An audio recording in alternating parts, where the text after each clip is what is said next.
Imagine trusting someone with your whole life, only to be publicly disowned while everyone watches.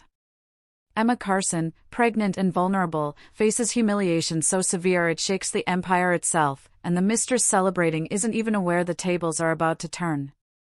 If you've ever trusted someone completely, only to be abandoned in front of everyone, this will hit like a punch. Emma Carson, heavily pregnant, stands in a lavish ballroom, her life publicly disowned by her billionaire ex-husband Nathaniel Whitford, while his mistress, Celeste Monroe, smiles in triumph, oblivious to the storm she has sparked.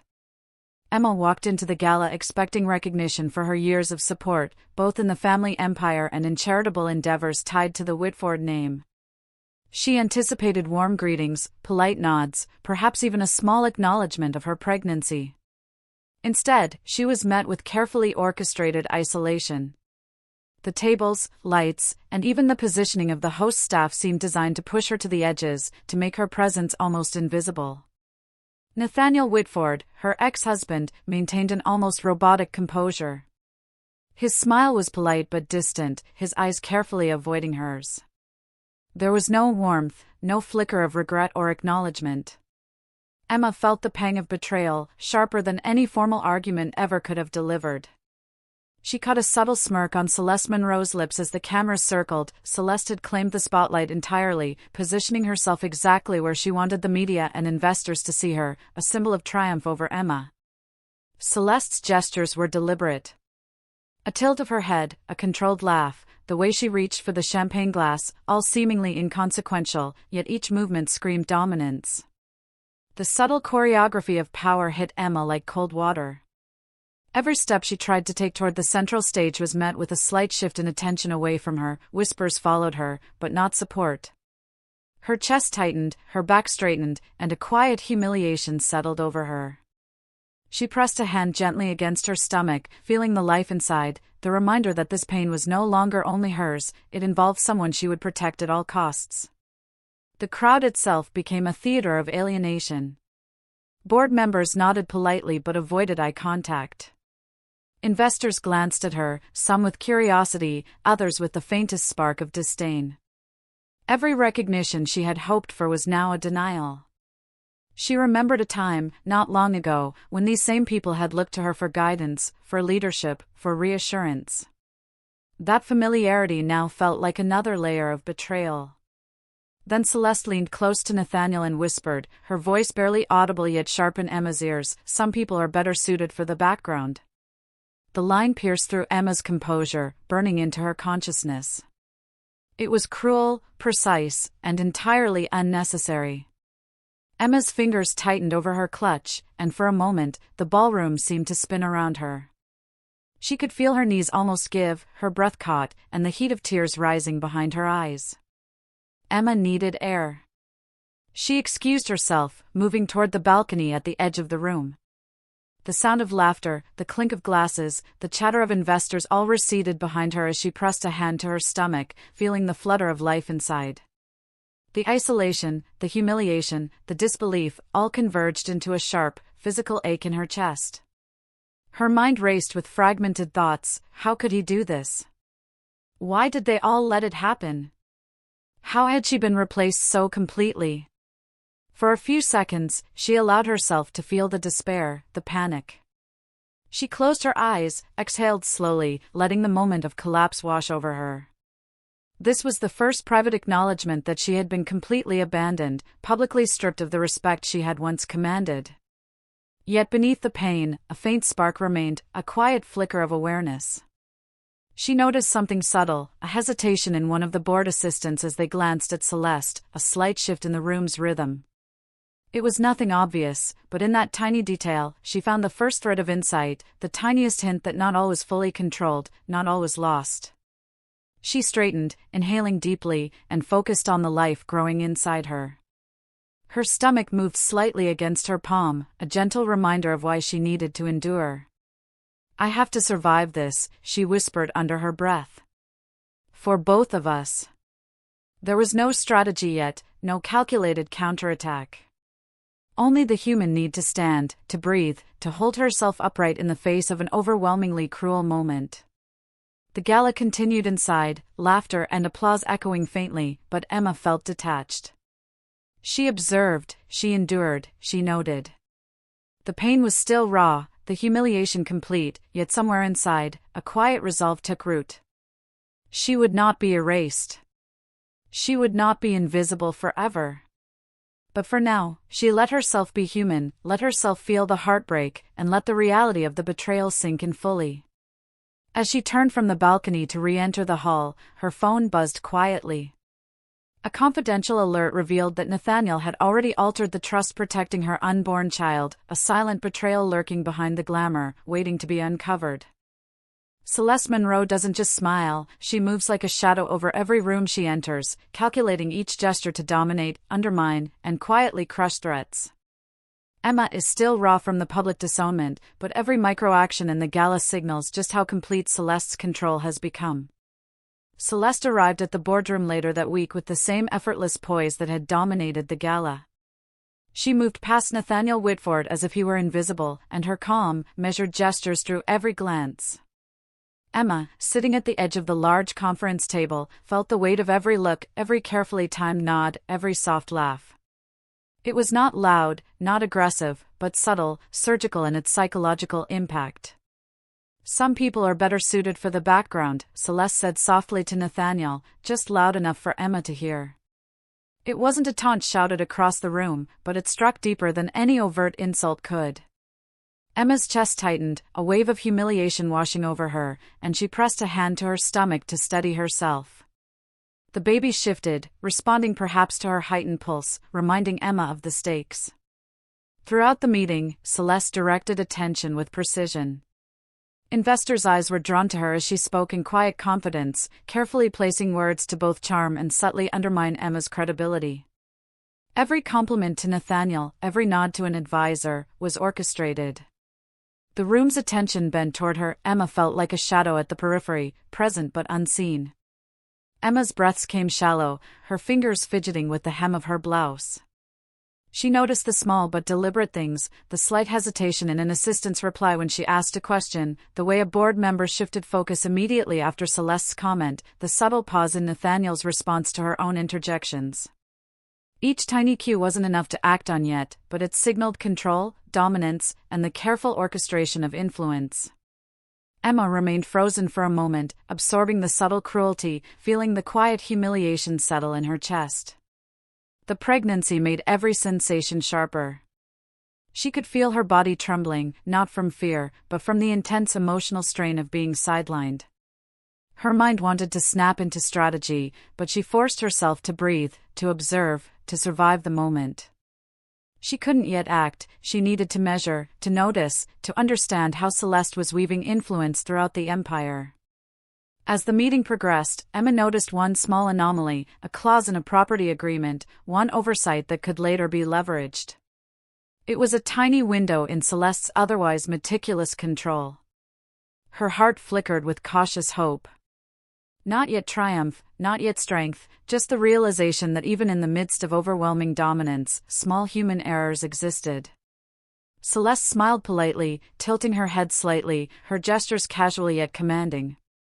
She didn't raise her voice, didn't flinch, didn't show doubt, but Emma felt the subtle pressure of control pressing from every angle. Every word Celeste spoke was deliberate, every pause intentional. Even Nathaniel's indifference seemed rehearsed, part of the performance. Emma's chest ached with humiliation and fear, but also with a flicker of quiet alertness. The room itself told a story. The seating, the way chairs angled slightly towards Celeste, the placement of documents and laptops, all of it whispered the hierarchy of power. Emma's position at the far edge, her questions deflected politely but firmly, was a constant reminder of exclusion. Her mind couldn't yet plan, it was absorbing, noticing, holding. The awareness that Celeste had not yet erred in the slightest, that her dominance was nearly complete, made the tiniest overlooked detail, a signature, a clause, a misfiled document, stand out like a beacon. Emma pressed a hand to her stomach again, feeling the baby move as if in reassurance. Her body stiffened, her resolve flickered quietly. Not yet bold, not yet vengeful, but alive.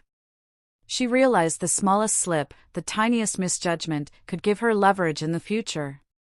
Her chest tightened not only from humiliation but from protective instinct, from the deep knowledge that this fight now included another life. Every subtle cue, every glance, every micro-action in the room reinforced the reality. Celeste's control was near total, but Emma's awareness was growing. A spark of quiet determination stirred, fragile but persistent. It wasn't strategy yet, just recognition, observation, and the first threads of understanding that could one day become power. After the meeting, a confidential file lands on Emma's desk, one document partially incomplete, one signature missing. It hints at a hidden path to challenge Celeste's power and reclaim some control over her unborn child's future.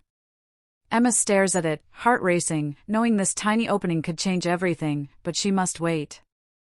Beneath the Empire's glitter, betrayal spreads quietly, erasing what Emma once trusted.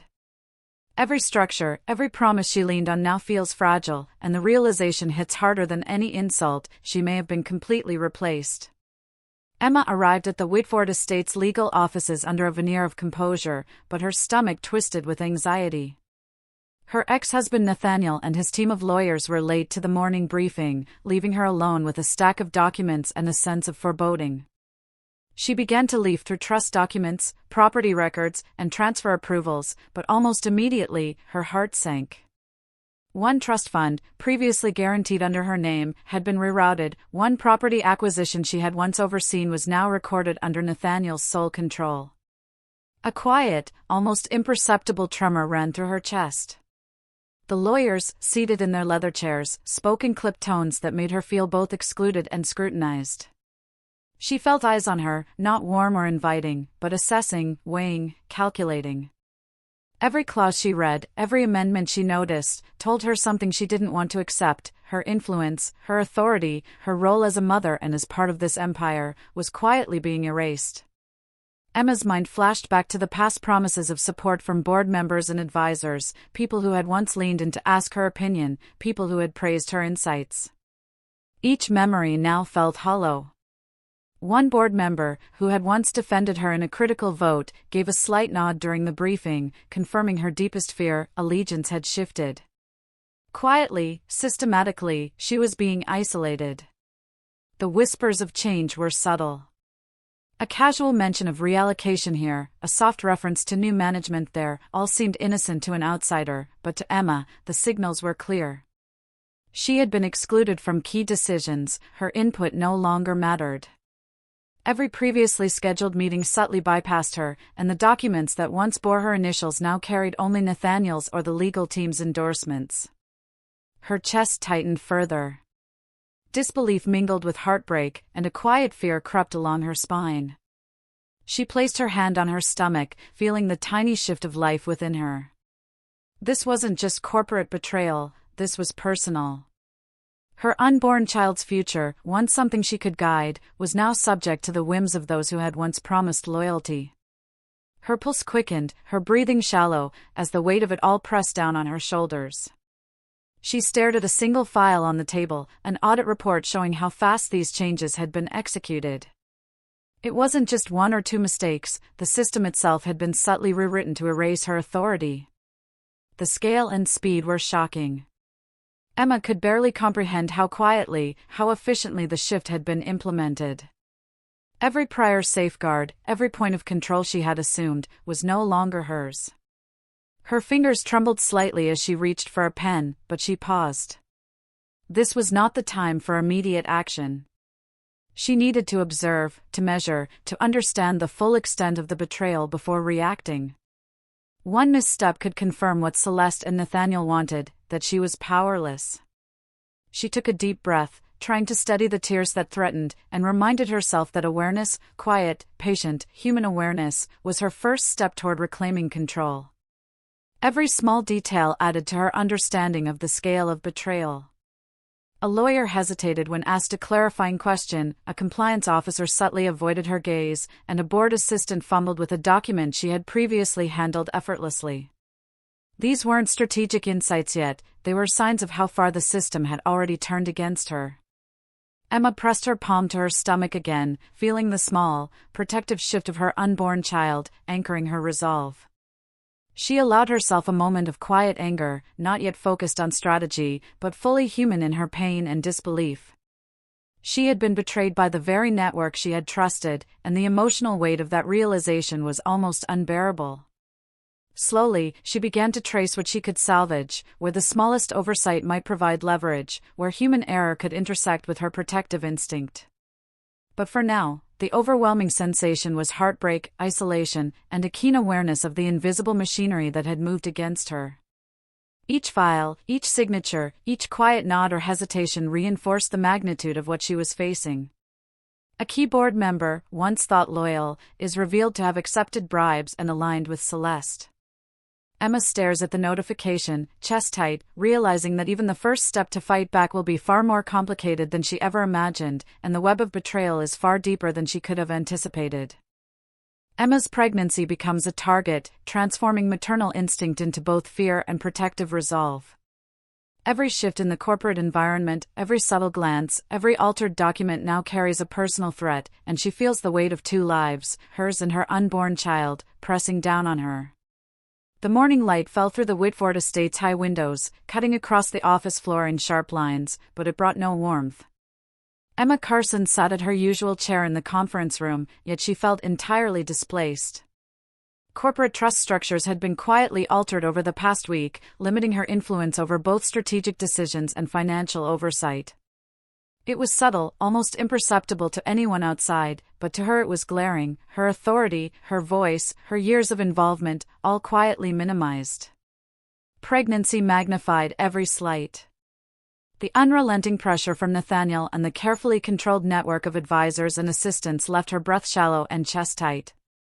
Every paper she reviewed, every call she took, seemed to carry the weight of hidden consequences. Her hands rested on her stomach, instinctively shielding the life growing inside her, even as a quiet panic began to ripple through her mind. She felt exposed, vulnerable, and suddenly aware that this wasn't just about her anymore. Her child was now directly in the crosshairs. Flash images ran through her mind, a hospital room, sterile and empty, a cradle untouched and cold, the silent, echoing hallway of a courtroom where futures could be decided with a single signature. These fleeting visions sharpened her anxiety but also awakened a fierce determination. She could not allow the past betrayals to extend to her unborn child. The small, seemingly inconsequential changes in documents, schedules, and meeting priorities were relentless. Each one was a reminder that Emma's influence was slipping, not through negligence, but through a carefully orchestrated, human-directed system. Her fingers traced the edges of contracts, noticing subtle shifts in wording that suggested control was being concentrated elsewhere. At times, she felt dizzy, her heartbeat quickening, but she remained seated, absorbing the magnitude of these manipulations quietly. Subtle operational maneuvers added to her stress. Meetings that once included her input now began without her presence.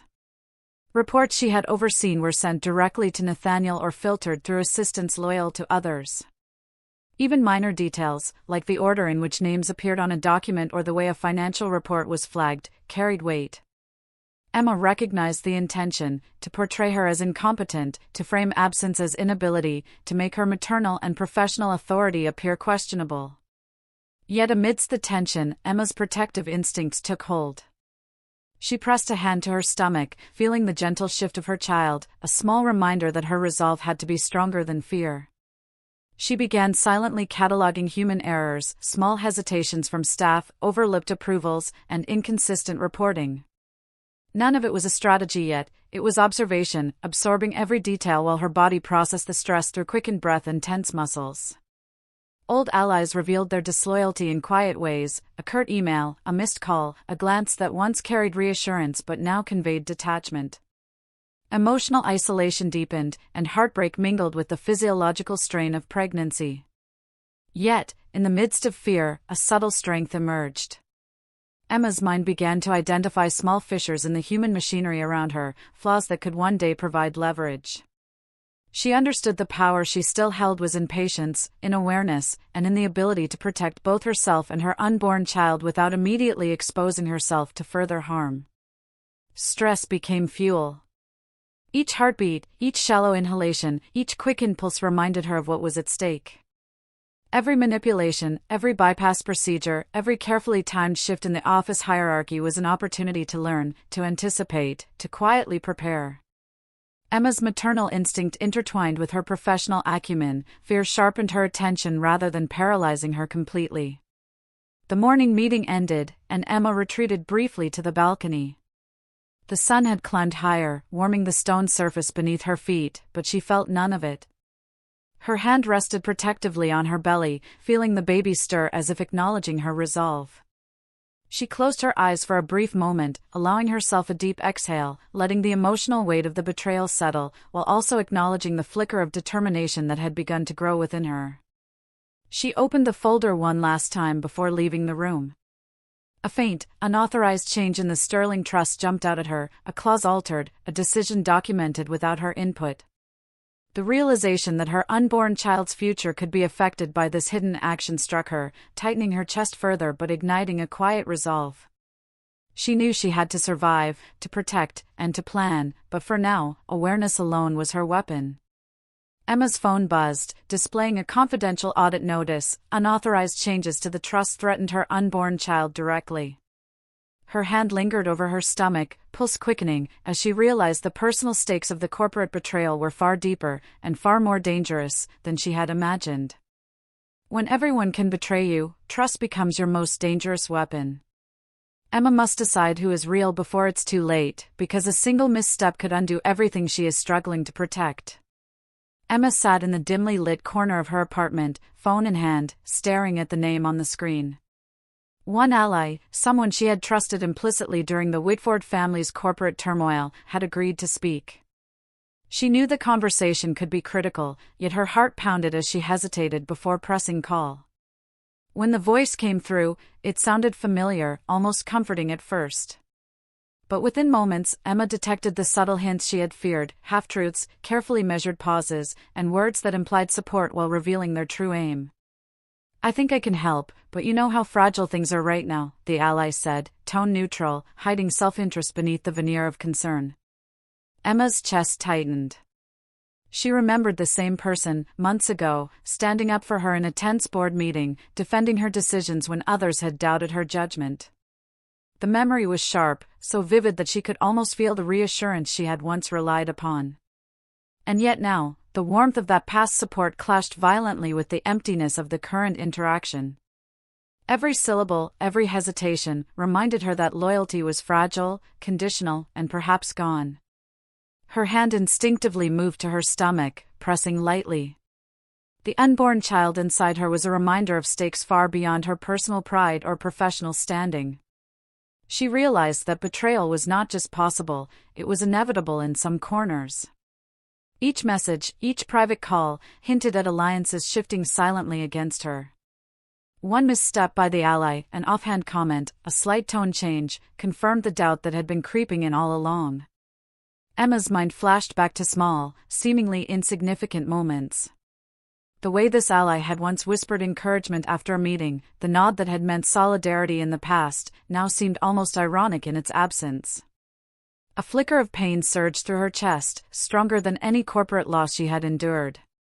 The emotional exhaustion was palpable, she could feel the weight of isolation pressing down on her shoulders, yet she forced herself to remain upright, composed, and attentive. She leaned back in her chair, listening as the allies spoke around the edges of truth, careful to avoid committing to anything meaningful. Emma recorded every phrase in her mind, not out of strategy yet, but because she had to know exactly where she stood. One subtle slip, a hesitation, a word repeated too carefully, was all she needed to confirm that even those she once trusted were no longer fully aligned with her. Loneliness settled over her like a blanket. She realized that at this moment, she had no one whose intentions she could fully trust. Her emotional fatigue deepened, the heartbreak of recognition was immediate and raw. The half-truths, the measured responses, the careful avoidance of commitment, all combined to create a sense of isolation she hadn't anticipated. It was a betrayal not just of trust, but of intimacy, of human connection she had relied upon for strength.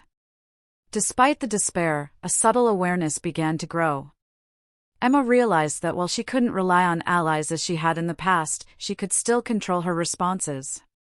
Each carefully chosen question, each pause in the conversation, was an opportunity to observe without committing. She could endure the heartbreak, absorb the emotional weight, and use the quiet moments to learn who might still be swayed, or at least who could not be trusted at all. She remembered the rare glimpses of loyalty she had seen among the staff and minor advisors, a careful nod, a fleeting glance, a momentary hesitation that might suggest hesitation to follow Celeste blindly. But these were tiny, almost invisible, and they reminded her that the emotional toll was heavy. Pain dominated over any real planning. The task of determining who could be counted on was exhausting and delicate. Each conversation left her raw, yet increasingly alert. As the call ended, Emma felt the ache of isolation in her chest, pressing down like a physical weight. Her hand returned to her stomach, and she allowed herself a few seconds to breathe, to feel, to acknowledge the heartbreak. There was no triumph yet, only awareness, endurance, and a quiet, simmering understanding that her path forward would require patience, emotional resilience, and careful observation. Even as she felt the sting of betrayal, she clung to one thought: trust was a weapon, and in this game, she had to be sharper, quieter, and more cautious than anyone else. She would watch, she would learn, and she would wait for the right moment to act. Later that evening, a message appears on her secure device. A secret meeting between Celeste and key investors is scheduled, threatening to undermine Emma's credibility and authority. Heart-pounding, she realizes that the next betrayal is already in motion, and she must decide, quickly, who can be trusted before it's too late. Humiliation fuels a quiet ascent. The abandoned wife begins to reclaim control with patience and precision. Every glance, every document, every whispered interaction becomes part of her careful observation, her small but determined rise. Emma Carson sat alone in the dim light of her apartment, the partial document lying in front of her like a fragile lifeline. It was only one small oversight in a complex contract, a clause left unsigned, a loophole buried in legal language. But it was enough to remind her that not everything was lost. Her chest still tightened from the memory of public abandonment at the gala, yet within that ache stirred a tiny spark of control. The first step was slow, cautious. She began collecting evidence of Celeste Monroe's manipulations and Nathaniel Whitford's quiet complicity. Each email, each memo, each altered trust record was noted mentally and catalogued, not for immediate action but to understand the landscape. The weight of betrayal lingered in her heart, but with each observation, her focus sharpened. Legal contacts she had trusted in the past were approached discreetly. She spoke in measured tones, asking questions without revealing panic, sending messages that seemed casual but contained essential subtext. Media contacts were similarly approached, not for immediate exposure but to plant seeds, to prepare for moments when the truth could shift perception. Each move was deliberate, human, and grounded in the emotional reality of her vulnerability. The tiny win with the partial document gave her hope. It wasn't a victory, it was a foothold, a glimpse that maybe she could influence outcomes she had thought entirely out of reach. She leaned back in her chair, hand resting lightly on her stomach, feeling the small life inside her. Protectiveness and cautious hope mingled, a quiet reminder of what she was fighting for, not revenge, but safeguarding a future. Emma's internal strength began to return, almost imperceptibly. She noted timing with care, when to speak, when to wait, when to simply observe. The world around her, assistants, board members, investors, made small errors, hesitated slightly, revealed human weaknesses. She didn't act immediately, she waited, recording each microslip, knowing that these tiny fissures could later become leverage. Each day brought subtle shifts. Investor confidence that had once leaned toward Celeste's favor began to waver in small ways, a nod here, a question there, an expression of doubt when reports were presented.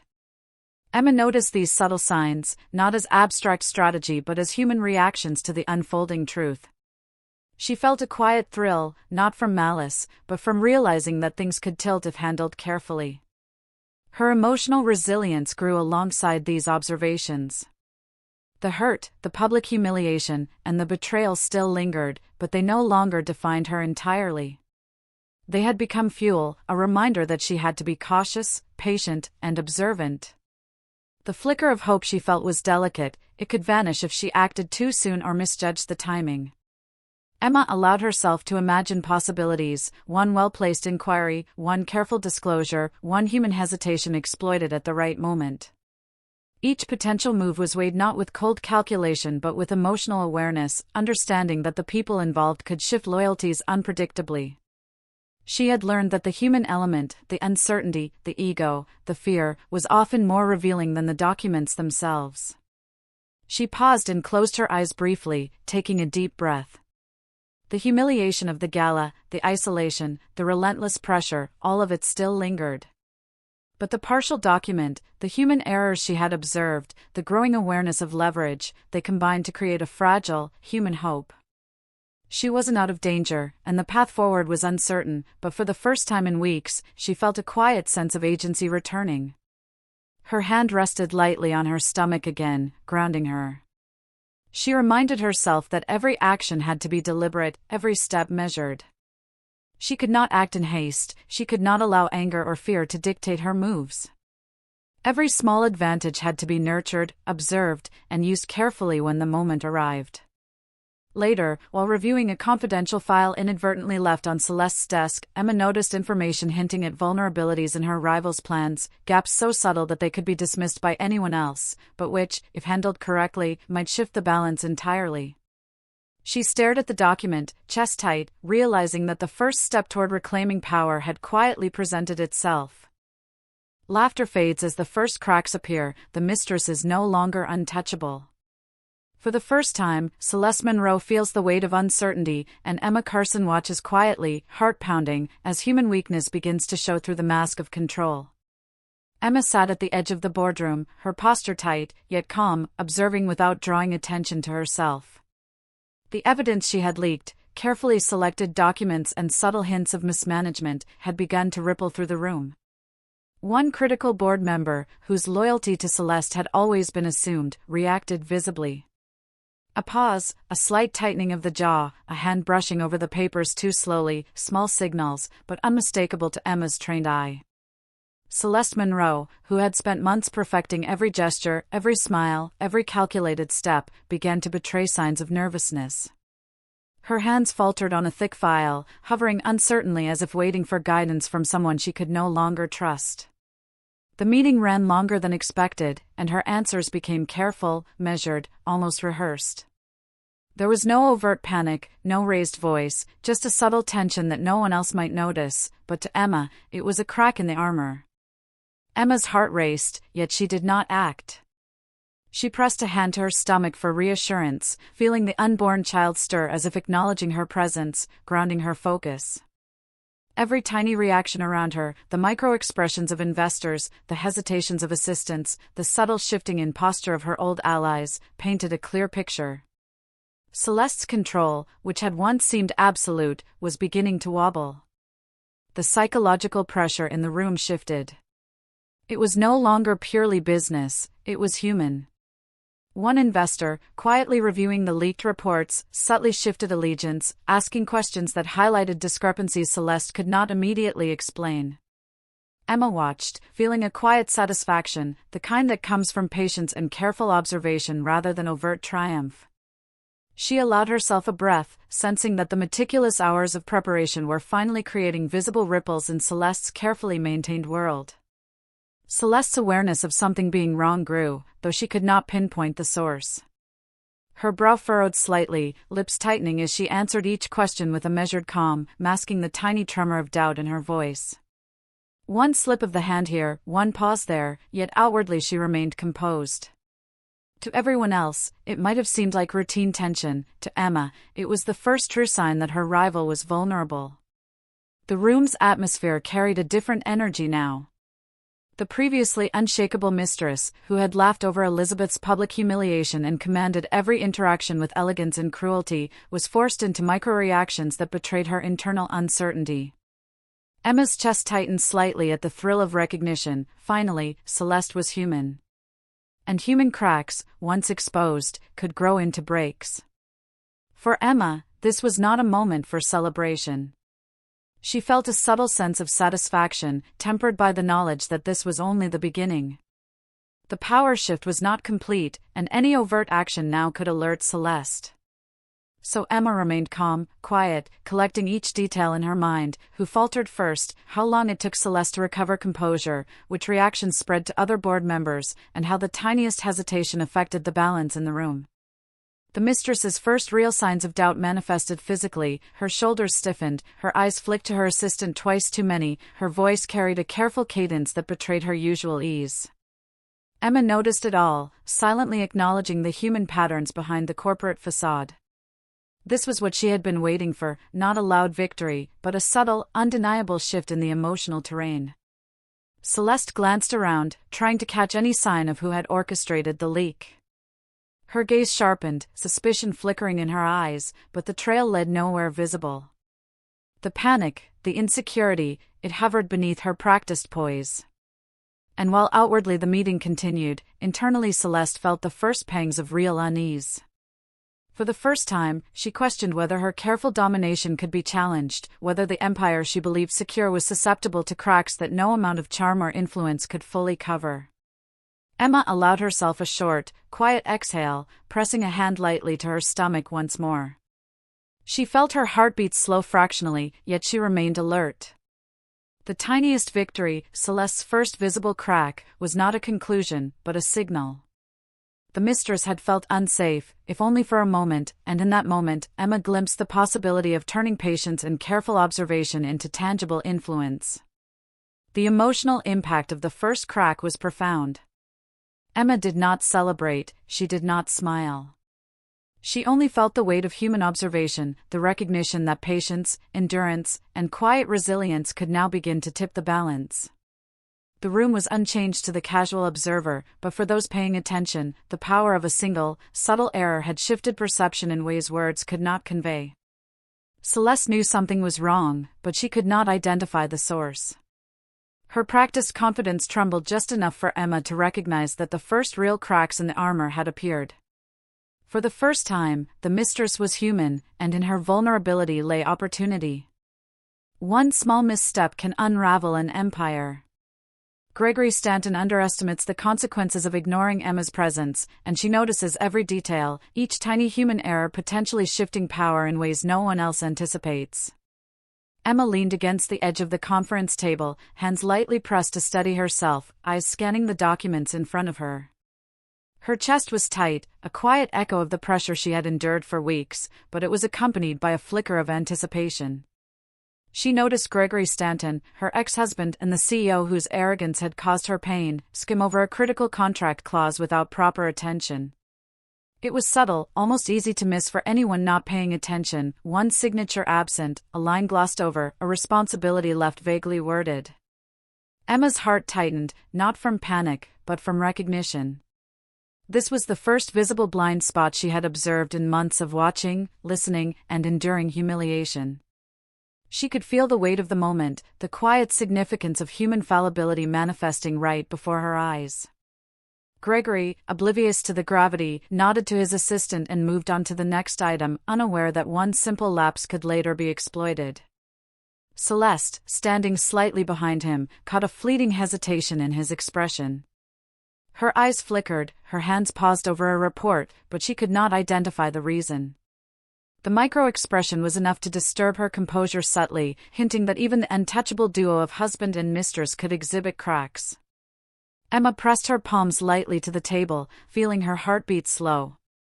Relief mixed with caution, a delicate cocktail of emotional reward for having endured months of manipulation and public embarrassment. She understood that no confrontation was necessary yet. No dramatic accusations.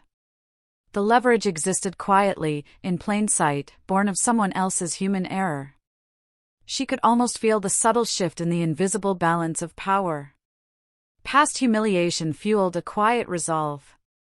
Emma had spent nights replaying the gala, each insult, each dismissive glance, each whispered comment of Celeste's. Every slight, every carefully orchestrated humiliation had trained her mind to detect the smallest error, the slightest crack. And now, that training bore fruit. She wasn't celebrating, she wasn't smiling. It was an intimate recognition that a single human oversight, when noticed and remembered, could carry the potential to alter outcomes in the future. Her attention was precise. She focused on the partial document, noting every detail, the missing signature, the ambiguous wording, the subtle omission of responsibilities. Each element whispered possibilities. She realized that if handled correctly, this tiny loophole could be used to restrict Celeste's influence over family and corporate assets. The idea made her pulse quicken, a quiet satisfaction mingled with restraint. It was not triumph, not victory, it was awareness, and it was powerful. Emma allowed herself a subtle exhale. Her mind replayed the sequence of events, Gregory's careless approval, Celeste's brief uncertainty, the room continuing as if nothing had happened. No one else seemed to notice, no one else would act. That was the beauty of it, the imperfection was entirely human, invisible to all but her. She straightened slightly, pressing her hands against the desk to ground herself. It was intimate, personal, a moment of quiet dignity. The humiliation of the past months had been a crucible. Now, with calm observation and emotional resilience, she was beginning to reclaim agency without confrontation. Each detail, each microfault in the system, became part of a quiet plan. Emma felt strength return, slow but real, a cautious hope that she could influence events while remaining unseen. This was not about revenge yet, it was about recognition of the human element in power. Gregory's blind spot was not a victory for Emma, but an opening. It was proof that no matter how carefully dominance is maintained, small errors can accumulate, eventually shifting the tide.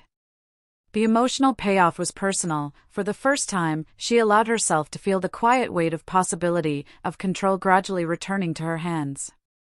She pressed a hand briefly to her stomach, feeling the life growing inside her. Protectiveness intertwined with this new awareness of leverage, reinforcing the stakes beyond personal or corporate pride. Emma understood that patience was paramount. Any hasty move could squander this opening. She needed to observe, to wait, to feel the right moment. And in the quiet strength building within her, she realized she was no longer entirely powerless. The moments stretched silently. Around her, the office hummed with routine activity. Gregory continued signing papers, unaware of the significance of the one he had overlooked. Celeste's attention was scattered, a subtle unease hiding behind the practiced smile. Emma's focus remained inward, grounding herself in the understanding that power often comes quietly, from noticing the smallest human lapse, and using it carefully. That tiny loophole, the missing signature, one unexpected name, could later freeze Celeste's access to key resources. Emma stared at the page, chest tight, and allowed herself a quiet thought. She had noticed it first, and for once, being unseen meant power. As the story unfolds, you start to feel every betrayal, every moment of humiliation, and the quiet strength that grows from it. Keep watching until the very end, you'll witness how patience and courage quietly reshape power. If you've ever felt replaced, ignored, or underestimated, this story will resonate deeply, and sharing it can remind others that resilience matters. Subscribing ensures you never miss the moments where justice quietly unfolds.